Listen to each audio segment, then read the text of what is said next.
Hi అండి, welcome to our channel Bhimavaram రుచులు. Friends ఎలా ఉన్నారు? అందరూ బాగున్నారా?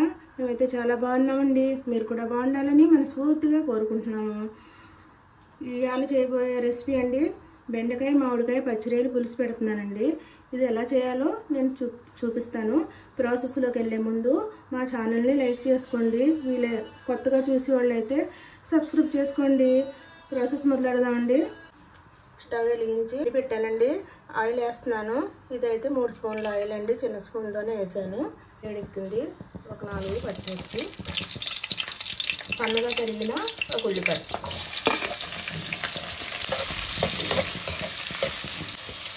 ఉల్లిపాయ త్వరగా మగ్గాలంటే కొంచెం సరిపడ్డ ఉప్పు. చూడండి, ఈ పచ్చిరొయ్యలు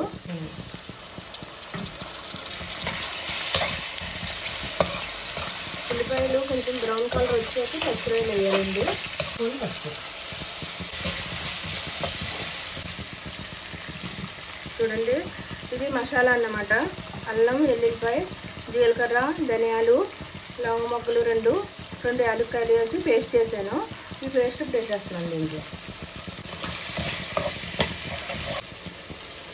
ఇది పచ్చివాసన పోయి స్మెల్ వచ్చే వరకు, మంచి స్మెల్ వస్తుందండి ఇది వేగితే కనుక.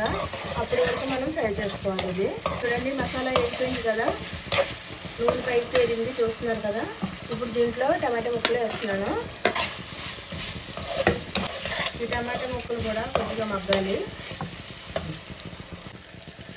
టమాటా కూడా మగ్గింది. ఇప్పుడైతే బెండకాయలు వేస్తున్నాను. ఈ 1/2 కిలో బెండకాయలండి, పొడిగా కోసాను, 2 ముక్కలు చేశానండి. చాలా బాగా వస్తుందండి కర్రీ. ఎవరైనా ఒకసారి ట్రై చేయండి నచ్చినట్లయితే.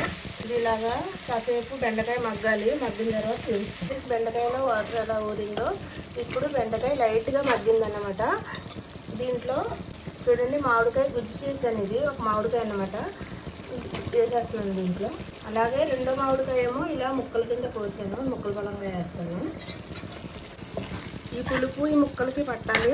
అలా పట్టాలంటే కొంచెం మగ్గాలండి ఇవి. చూడండి, ఇది పెద్ద స్పూన్తో 2 స్పూన్లు కారం అన్నమాట.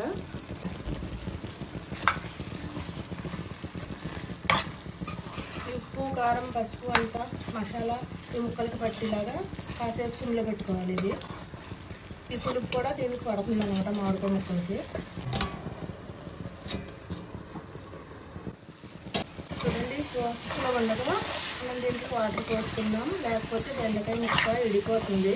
మగ్గిపోయింది కదా, ఇంటికి పులుపు పడితే కొంచెం గట్టి పడుతుంది. ఇప్పుడు దీంట్లో వాటర్ పోస్తాను. చూడండి, వాటర్ దీంట్లో వేసేస్తున్నాను అనమాట. అంటే చేపల పులుసులా ఉంటుంది ఇది. సరిగ్గా ఏమాత్రం చేపల పులుసుకి తీసిపోదన్నమాట. మూత పెట్టి ఒక 10 నిమిషాలు ఉడకనిద్దాం. ఉడికాక ఉప్పు చూసుకొని ఇంకా దింపేసుకోవచ్చు. చూడండి, కరివేపాకు వేస్తున్నాను.